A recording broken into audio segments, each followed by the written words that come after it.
อนนี้เป็นตอนเช้าเนาะเกียมจะเติมอาหารให้เกียมจะอนามัยคอพร้อมเพียงอย่างหน้ากันแท้เด้ลุยลุยลุยแท้เด้เจ้าคุณความน่าหักนะ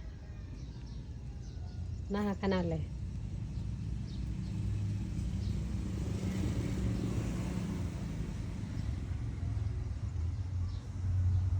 อันนี้จะเป็นไซส์2 โลเนาะ2 โลปลายเป็นไซส์ใหญ่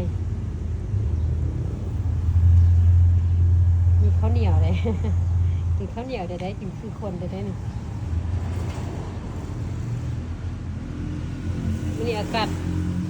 อบอุ่นนิดนึงก็เลยว่าไข่ปลาให้เราหับแดดน้อยหนึ่งหับแสงสว่าง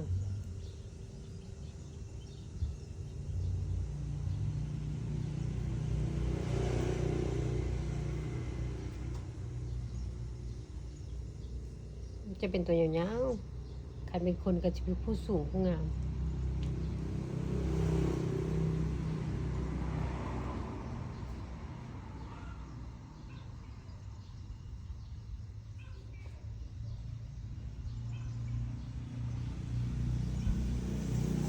พอเพียงเคียงหน้าเธอเด้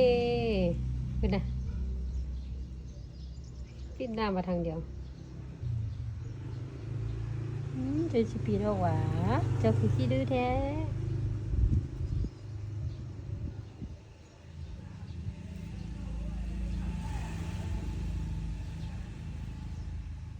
ใช้เบิ่งแควนะเมื่อกี้ห่าวนอน